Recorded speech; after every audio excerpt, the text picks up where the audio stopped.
बिस्मिल्लाहिर्रहमानिर्रहीम। अस्सलाम वालेकुम। तो कैसे हैं आप सब। आज मैं आप लोगों के साथ वनीला कस्टर्ड आइसक्रीम की रेसिपी शेयर करूंगी।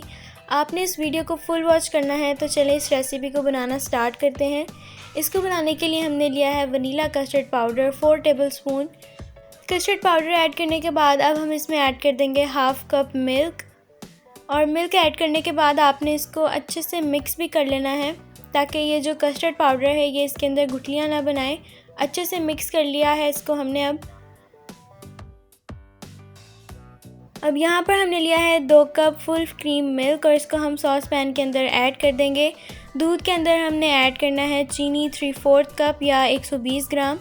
चीनी को दूध के अंदर ऐड कर देंगे और इसको अच्छे से मिक्स कर लेंगे।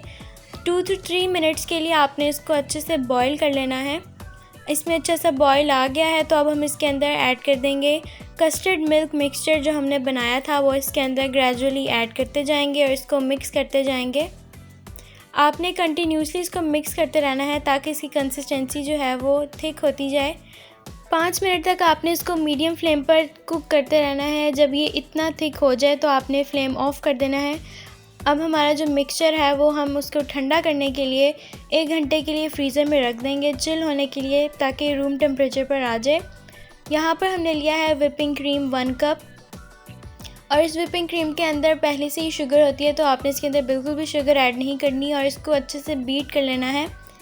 अब ये अच्छे से बीट हो गया है तो इसके अंदर हम ऐड कर देंगे कस्टर्ड मिक्सचर जो अच्छे से ठंडा हो गया है। इसके अंदर हम ऐड कर देंगे और इसको अच्छे से बीट कर लेंगे। हमारा जो मिक्सचर है वो बीट हो गया है। अब हम इसके अंदर ऐड कर देंगे 2 चुटकी येलो फूड कलर। ये ऑप्शनल है, अगर आप इसे डालेंगे तो आपके आइसक्रीम का जो कलर है वो बहुत ही अच्छा होगा। अच्छे से बीट हो गया है। अब हम इसको कवर कर देंगे फॉयल पेपर से या कोई भी लिड आप इसके ऊपर रख सकते हैं। इसको आपने 2 से 3 घंटों के लिए फ्रीज़र में रख देना है। 2 से 3 घंटों के भी बाद आपने दोबारा से इसको निकालना है और इसको दोबारा से आपने बीट कर लेना है अच्छे से। इसके स्टिफ पीक्स जो हैं वो बहुत ही अच्छे बने हैं, तो इसका मतलब ये है कि आपकी आइसक्रीम जो है वो बहुत ही अच्छी, उसका जो टेक्सचर है वो बहुत ही क्रीमी बनेगा। हमारा जो मिक्सचर परफेक्टली बीट हो चुका है तो अब हम इसको एयर टाइट कंटेनर में डाल देंगे। अगर आपको हमारी रेसिपीज़ अच्छी लगती हैं तो हमारे चैनल को ज़रूर सब्सक्राइब किया करें। अब हम स्पून की हेल्प से इसको थोड़ा सा इवनली स्प्रेड भी कर देंगे ताकि अच्छे से स्प्रेड हो जाए इवनली। अब हम इसको ओवरनाइट रख देंगे फ्रीज़र में चिल होने के लिए। ओवरनाइट फ्रीज़र में रखने के बाद आपकी जो कस्टर्ड आइसक्रीम है वो रेडी हो जाएगी। आप इसको रमज़ान में ट्राई करें, समर के लिए बहुत ही अच्छी है। अगर आपने एक दफ़ा इस आइसक्रीम को ट्राई कर लिया तो आप बाहर की वनीला आइसक्रीम खाना भूल जाएंगे। ये बहुत ही अच्छी बनकर तैयार होती है। अब हम इसको गार्निश करेंगे कुछ टूटी फ्रूटी और पिस्ता के साथ। तो आपको कैसी लगी ये रेसिपी, आपने मुझे इसका जो फ़ीडबैक है वो कमेंट सेक्शन में ज़रूर देना है। तो चलिए अपनी नेक्स्ट रेसिपी को स्टार्ट करते हैं जो है टी केक की रेसिपी। ये टी केक बहुत ही बेसिक केक है, आप इसको अपने घर पर ट्राई करें और इसको एंजॉय करें अपनी फैमिली के साथ। तो इस वीडियो को भी आपने फुल वॉच करना है। ये बेकरीज़ में अक्सर मिलता है तो आप बनाना सीखें इसको कि ये कैसे बनता है घर में। वीडियो को फुल वॉच करना है। तो चलें इस रेसिपी को भी स्टार्ट करते हैं और इसको हम ओवन के बगैर आपको बनाना सिखाएंगे। तो ओवन के बगैर बनाने के लिए हमने यहाँ पर पतीला लिया है, उसके अंदर हमने स्टैंड रख लिया और इसको प्री हीट करने के लिए हमने रख दिया है। यहाँ पर हमने लिए हैं 2 अंडे और इसकी जो जर्दियाँ हैं वो हम अलग कर लेंगे और इसको अच्छे से बीट कर लेंगे।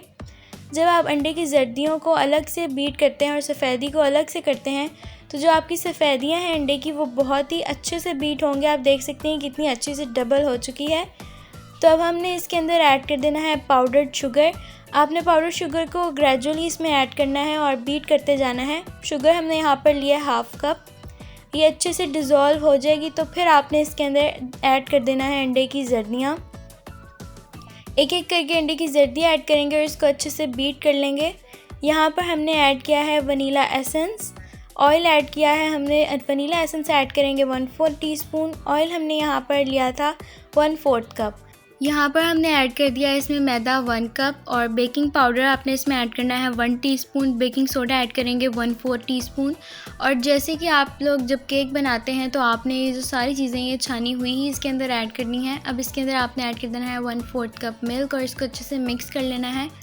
और जो बाकी का मैदा है वो भी इसके अंदर छान कर ऐड कर लेंगे और इसको अच्छे से मिक्स कर लेंगे। जब आपके बैटर की कंसिस्टेंसी इतनी हो जाए तो आप समझ लें कि आपका जो बैटर है वो बिल्कुल रेडी हो गया है। अब हम इसको पैन के अंदर डालेंगे और इसको स्टैंड के ऊपर रख देंगे, ऊपर से इसको कवर कर देंगे।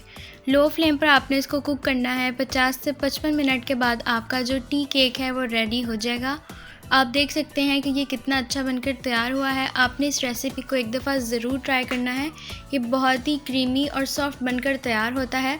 आपने इस टी केक को ज़रूर चाय के साथ ट्राई करके देखना है। आप देख सकते हैं ये कि कितना सॉफ्ट और क्रीमी और स्पॉन्जी बनकर तैयार हुआ है। अगर आपको हमारी आज की ये रेसिपी अच्छी लगी हो तो आपने हमारे चैनल को सब्सक्राइब करना है, इस वीडियो को लाइक करना है, अपने फ्रेंड्स एंड फैमिली के साथ आपने इसको शेयर करना है। तो मिलते हैं किसी और रेसिपी के साथ। अपना बहुत सा ख्याल रखें। अल्लाह हाफ़िज़।